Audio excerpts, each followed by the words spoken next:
It's Real Fit Radio with B and J.LOU. If this is your first time listening, welcome. And if you're a returning listener, welcome back. Good morning, good afternoon, good evening. Appreciate life. As far as we know, you only get one. I like that last part. That as far as we know, huh? Yeah. Oh, you added that? No, I'm saying that was me. Oh, okay. Like I came up with that one day. Oh, really? Yeah. Nice. Okay. I didn't know. I like that part, though. I've pondered that many a nights. Like, I wonder, do we have to do this all over again? I don't want to. Me neither. Nope. I want this to be the last and final gig, at least for this spot.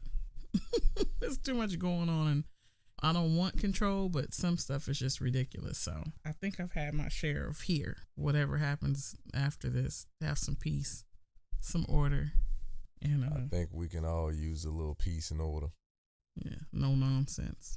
Not necessarily in that order. Yeah, so Thanksgiving has come and gone, and boy, did it leave a mark on my tummy. On both of our tummies. Oh my gosh, it was ridiculous. We're just trying to, well, myself specifically, just like get myself together because we overindulged. We did like 3 days of macaroni and cheese and fried foods and sweets. And yeah, it was a party. It felt good going down. And then when it made it to the destination, it was, ooh, it just sat there. Yeah, so we're not paying for it too bad, but I do know, like, giving my stomach a rest on meats and pastas. Yeah, I'm not having any of that.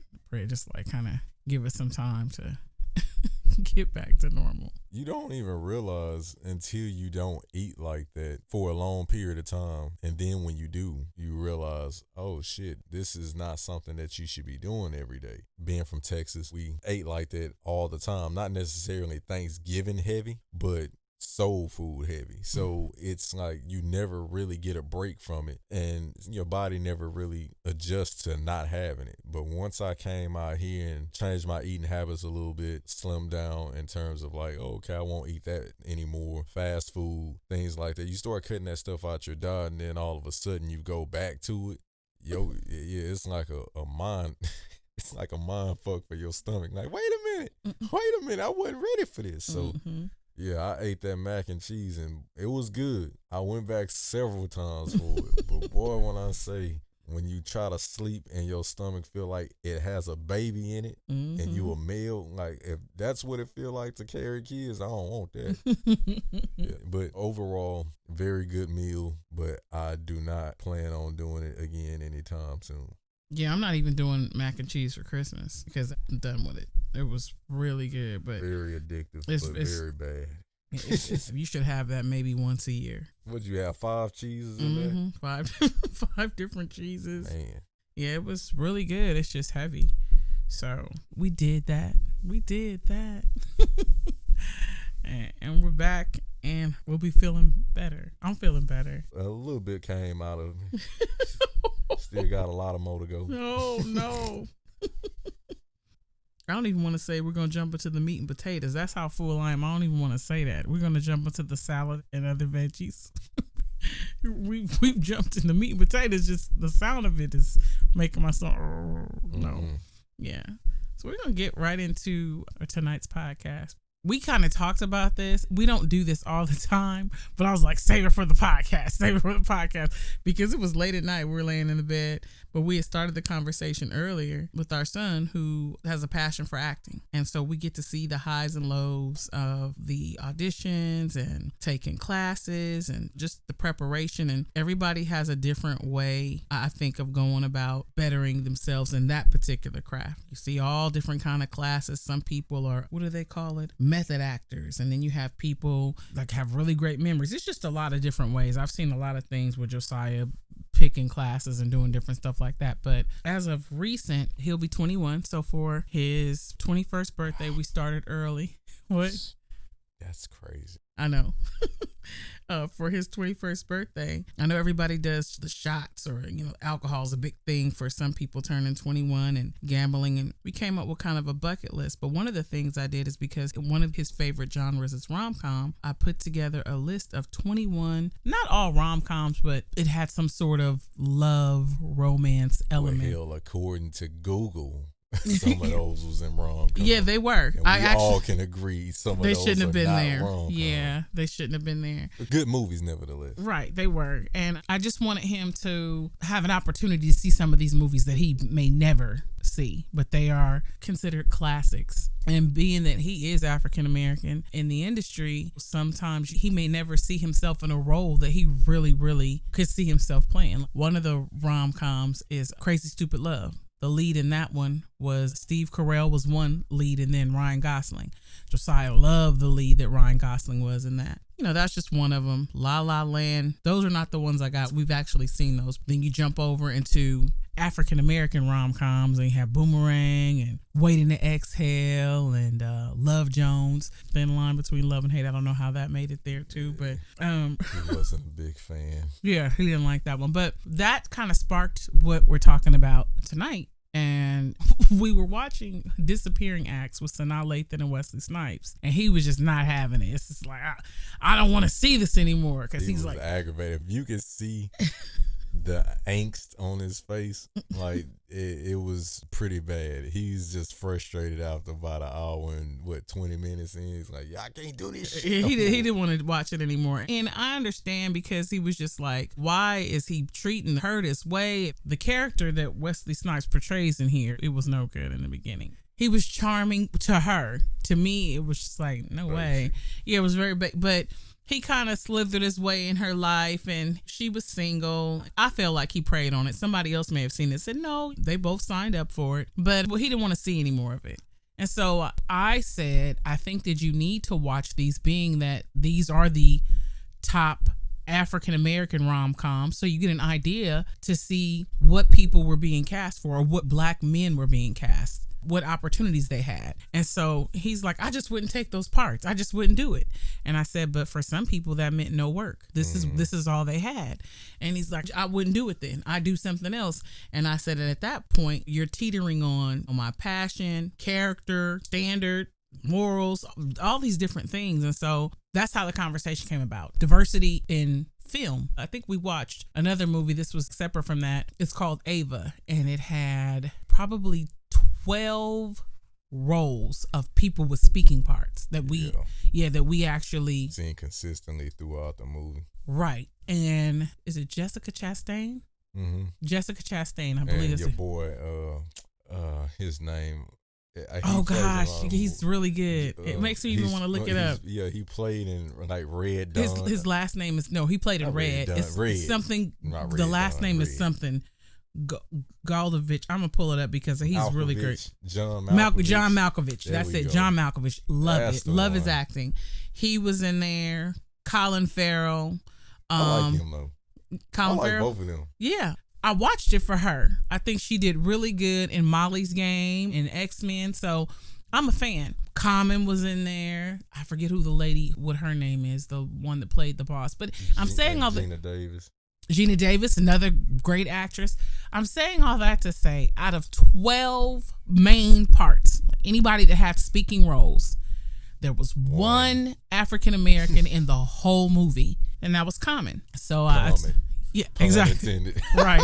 So I'm thinking the doorman that had a speaking part, the guy that she picked up from the airport, one of her targets, the bouncer that was guarding the door at the after hours dive, the assassin that came after her. I just was like, wow. And as I started to have this open conversation, specifically after that movie, and tying it back into why I was showing him the rom-coms, because that's one of his favorite genres, I just was telling him the importance of having an understanding of how limited the opportunities are. You don't want to say that to somebody and make them feel like I'm already going in here knowing that my opportunity is limited, because we don't even move that way in faith. But it's kind of hard because he's been reared that way to move in faith. And even if it's something he's never seen, it's like it can still be done. But I did want him to have an understanding and appreciate the actors that came before him. And I don't think it was that he didn't appreciate it. It just didn't was like the roles. They didn't yeah. make It was sense to it was why they was playing those roles. yeah. And I just kept telling him it's a part of it. So just tying that back in, it's just crazy when you look at a film and you start counting. You have the main characters, and then you even see like people that have small parts.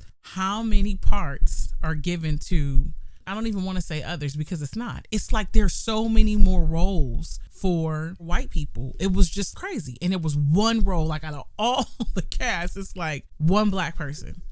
I didn't say it has to be a lot of them, but it's just not even realistic to me at some point. That's not the world we live in, you know? I do agree with that. Even when we had a conversation about how all we seen in those movies were like one black person, I always flipped it on the other side too when we say, oh yeah, create your own. Like if you don't see that role for yourself, when you say create your own, we both agreed upon the same thought process. And this is what we definitely want to get across to this country and the world. Number one, when we say create it from a black man, black woman perspective, when we say create your own, if you don't see it, we tend to go to the extreme. Like, okay, when you say create it, we'll do it ourselves. It's like we're only going to deal with our culture. That's not the perception me and B have. When we say create your own, we're saying it in the realm of when you create it, you're the lead. For example, you use Crazy Stupid Love. I've seen a lot of black quote unquote rom-coms, and none of them were like Knocked Up, Crazy Stupid Love, or the one we just saw with Jack Nicholson and Something's Gotta Give. Something's Gotta Give. I grew up watching tons of movies, and I never seen one where there was a black lead actor doing that, you know? So when we tell Jay or any aspiring actor that's African American or black to create your own, we're not telling you to just go and get all black actors. We're just saying create a part that you haven't seen anyone black doing and create that, and then create some diversity around it. Whatever you want to put in, because at the end of the day, you're absolutely right. The world is not just made of black and white. So when you put these movies out there where you only have white people everywhere, and then you might have one black person, and then you might have two Asian people in there, or one Hispanic guy, and then on top of that, what you do with those characters, you place them in such a stereotypical role to the point where when young kids see that and they grow up and they watch those movies that you put on for them, that's the only vision they see of what we are. So I think that's one of the biggest reasons why Jay was kind of aggravated with that, is because when you think of black rom-coms, you think of somebody acting silly like Martin did on Thin Line Between Love and Hate. He did not like or that. Disappearing Act, like this guy that was just running around wooing women and putting babies in them and not really being a man in power in terms of like having his own business or this, that, and the other, like the 2 weeks notice we saw. Right. We don't see billionaire black men being kind of goofy and quirky, but they got a lot of money, but they're good, charming men. We don't see that. I only looked at movies just to look at movies, but once I got out here and I realized he was into acting and how B breaks down movies. When we look at movies, we look at it for entertainment, but we also look at it for like business purposes as well for him. And so you start to flip the switch on the other side of your brain, and it's like, damn, I have looked at like Avengers, Batman, or Dark Knight, Joker, all the, and not just rom-coms, but we're just talking about movies in general. When you think about every movie you've seen, whether they are good to you or not, when you start thinking about how many others you see in there, and I'm saying others because it's not just black, it's other people as well, Asian, Hispanic, whatever. It's like, damn, dude, this is not a good depiction of what the world really looks like. Right. You know, so. And it kind of gives you an idea of where creatively they were going. Whoever directed it, produced it, they were okay with all that. That's how they saw it.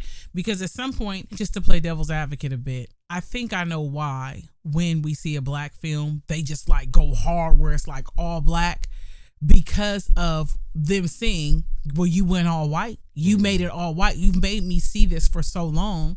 So I'm going to do the same thing. But the middle ground is, does the world really look like that? And I don't have any idea how it works from the time a movie goes into production and they're selecting the leads. And if it's like, nope, the person that plays this role has to be a white woman. And it has to be a white man. I can't see it any other way. And all their friends have to be white too. Okay, we'll have a black woman be her cousin of the friend or something. I don't see it that way in the world. That's just crazy to me. That's crazy.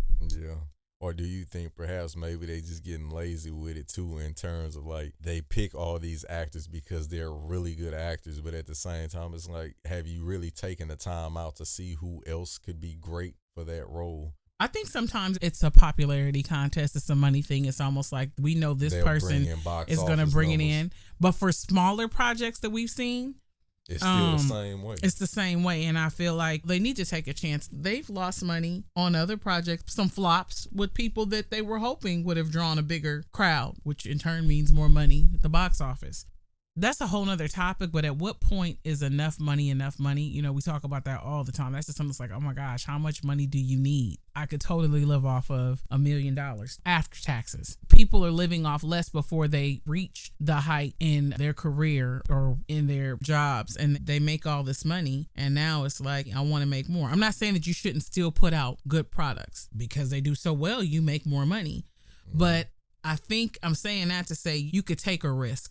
But my thing is, take a risk, meaning like you can have some diversity. Right. No, you're not saying I need to make this one. I'm getting Brad again because he did really good. Definitely getting Robert Downey Jr. again because can't see it any other way. If it flops, I just can't take it. I agree with that, but I pose the question, which is, at some point, Brad wasn't Brad.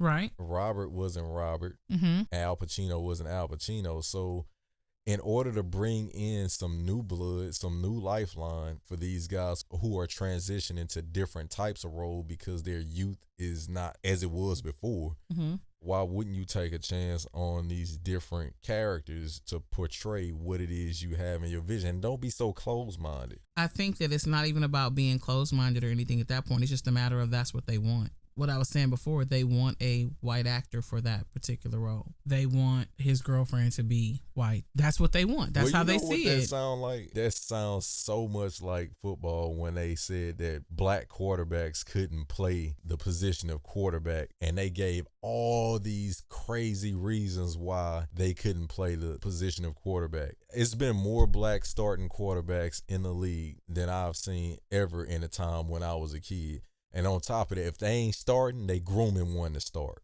Well, that gives me hope that maybe we'll see that more in film at some point. But it's going to take some brave individuals to come forward and take a risk, because I can't even think of one.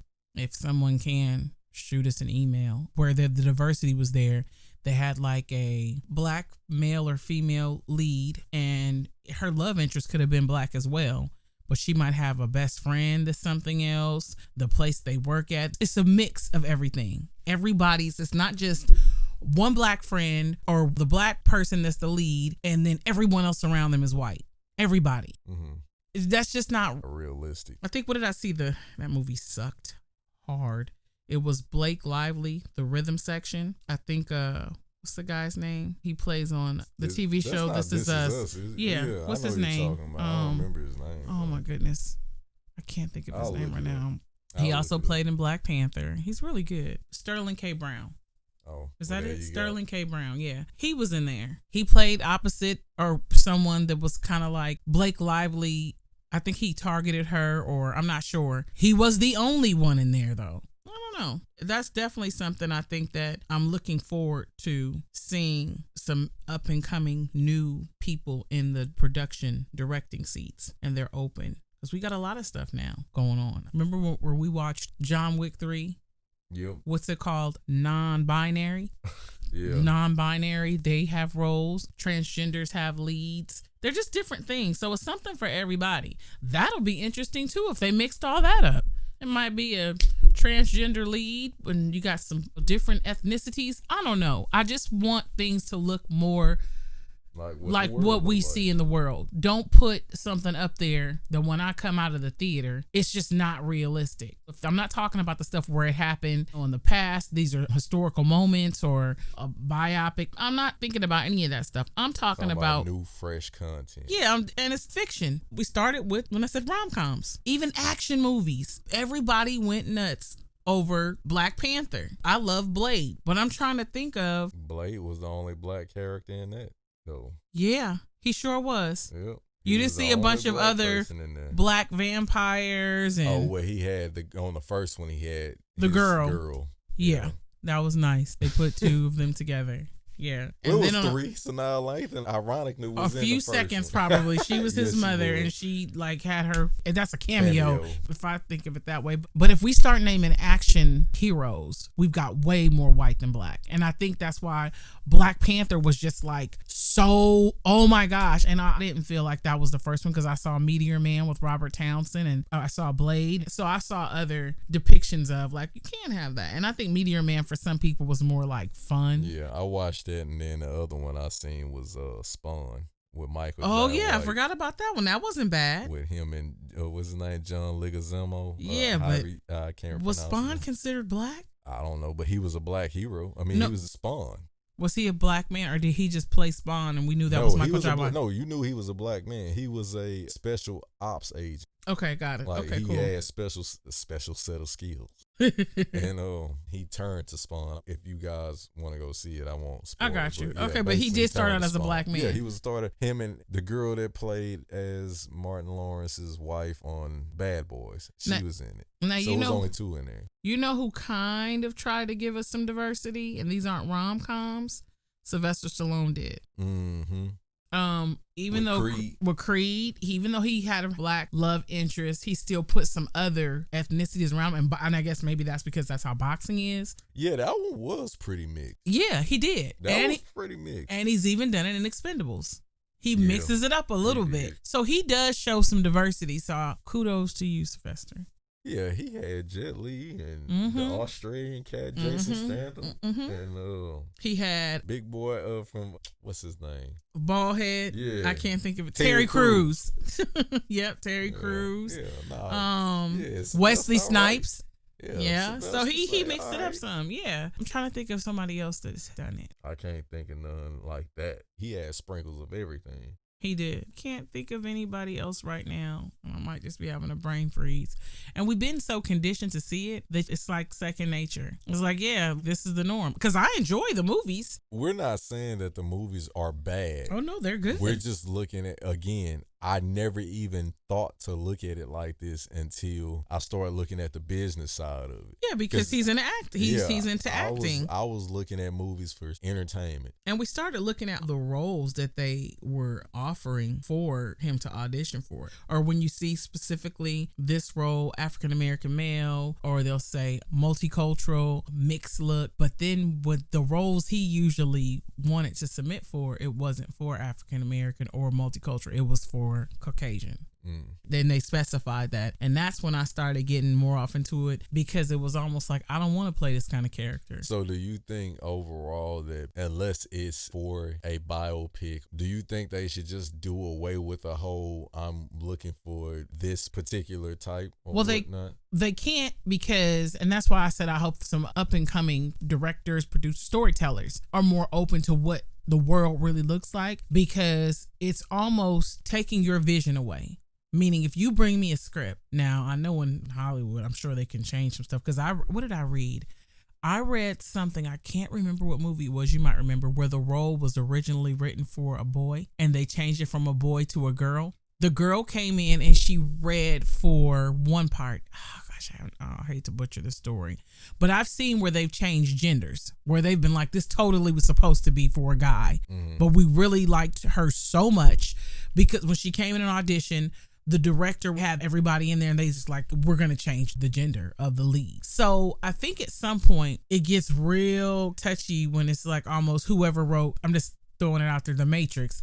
It's like, well, we read Will Smith originally went out for Neo. He didn't want it. But that person must have been open, even knowing that Will auditioned for it. But I think it's depending on the creative input and all that stuff. If the person that wrote it is still there and they're saying, no, the lead has to be Indian, the lead has to be of Asian descent, however they see it, if they still have say so in casting and stuff like that, then I think that's the way that you're able to still do it. And that's why I said at some point it's a real fine line, because you start messing with it and it's like, it was my story and this is how I saw it. I saw it as a Asian woman. It can't be a Latino woman. It can't be African American. It can't be Caucasian, Indian. It has to be this. But when we look at it in the entirety, it's like everybody's everybody's seeing it that way. Yeah, and I was just thinking about, this is not a movie. It was actually a show that came out. It was a while back, so I don't even remember if it was the 80s or 70s, whenever Bruce Lee had did it. But Bruce Lee came up with the concept of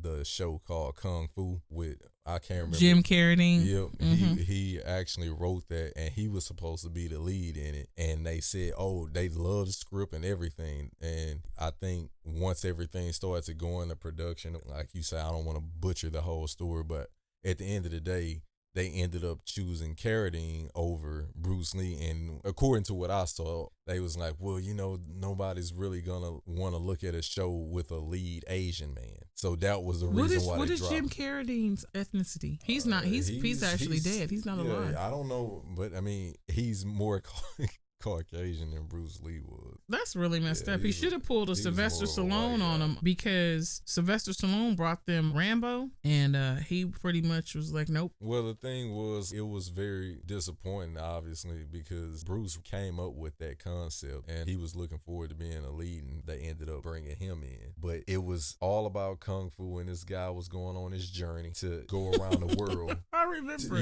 Go around the world and teaching people lessons and stuff. And that's all Bruce Lee, man. His philosophies and using Kung Fu to integrate into your life in general. That's what that show was all about. And they took him as the lead and took him off and put someone else in there. I'm trying to see. I'm just going to put it in here. His name was actually David Carradine. But what's funny is when I put Jim, it came up.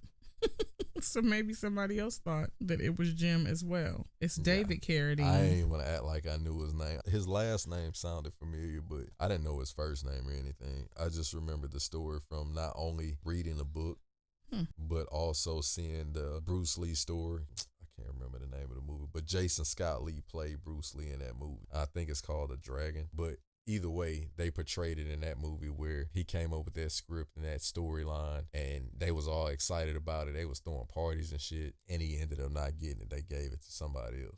Well, it says here that his ancestry is English with smaller amounts of Dutch, German, Irish, Scottish, and Welsh. I have a pet peeve with that. That would be considered Caucasian. Yeah, wow. You got to be careful what you put out there and give to people. So he created it. He did what you said to create it. And they edged him out, huh? Yep. I hope that we see some diversity and people are open to taking a chance, putting some projects out there where they show what it really looks like in the world. You see all different blended families, relationships, friendships, just all kind of stuff. The workplace looks different. It's diversified. It's just not all one thing. So, yeah. Think with having that diversity, it just kind of shows anything that you just have one of. I won't say that it won't be good, but think about when you have everything in it, when you have a different perspective, like how much better things are sometimes, or most times I should say. Let's just use gender. If we have all men in one room, right, and we're trying to come up with something creative, not to say that it won't be great, because I believe we could come up with something that's great. But to have women in the room to add their flair, because you all see things in a different lens than we do, just adding that little flair into it would just make it that much better. So when I think of movies or whatnot, as good as a movie could be with just one ethnicity, I think it would be 10 times better, because you just bring a different essence to it. Like, I couldn't bring what you bring to the screen as a black man. You couldn't bring what I brought to that part, whatever part it is, and vice versa. And if you did do something that was where everybody was in it, don't stereotype don't stereotype. Well, now you're asking too much, okay? Well, I am asking for too much. I'm just saying don't stereotype. It's like, look, I gave you. So I'm saying this to say, why couldn't you be the hood dude on a block and I be the multi-billion-dollar guy that's walking in the suit? Mm-hmm. Like, let's flip those roles. We can do that. I believe it can be done. Because you will bring a different flair to a thug that is Caucasian or Asian than I could as a black person. You're just giving it a different spin. That's all. I think it can be done. One, who wants to do it? And two, does it mess with the creator's vision? And that's why I said we need some new people out there. Yeah. Because realistically, to some people, the thug is African-American male. Josiah has gone in for one audition and they've opened up a little bit more to what the character is that he's auditioning for. And it's like, you like you for this. And he's like, I don't want to play a teen father. I don't want to play a guy that's like a gigolo. I'm sleeping with all these different girls and I have a baby by two. And he's like, I don't want to portray that type of role. That's not the type of person I am. Even though somebody may say, but that's what acting is. I think we got to look at this a little differently. We've seen depictions of all kinds of things with other ethnicities. I think sometimes when you see the stereotype over and over and over and over again, you want to see something new, something that really exists. It's like, can we show that too? We see this in everyday life. So if this is a script and let's put something up there that we may not see a lot of. And sometimes it is a lot. It's just not broadcast to everybody. We do have millionaires and billionaires, African-American males and aren't young fathers. I could go on and on. It's interesting, the lack of diversity and how important it is. I think about people that are all the way in another country and the only films they may ever see are Boys in the Hood, Menace to Society, or Disappearing Acts. If that's their only interaction with black people is what they've seen depicted on the screen, we in trouble. And look at the many different stories or scenarios or characters they get to see with the other ethnicity. See them rich, poor, funny, on drugs, not on drugs, the hero, so many different opportunities to see them in a different light. Yeah.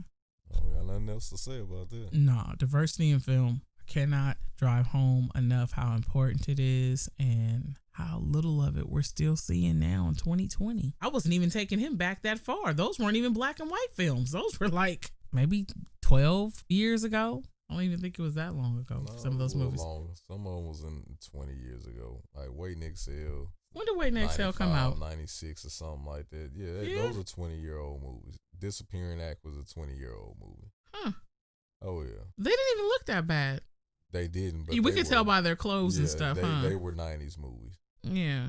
They were well over 15 years. And so how far do you think we've come when you look at that? Yeah, Waiting to Exhale was 1995. See? So based. 25-year-old movie. Okay, so having watched that the other day and looking at, what do we have? What, The Best Man?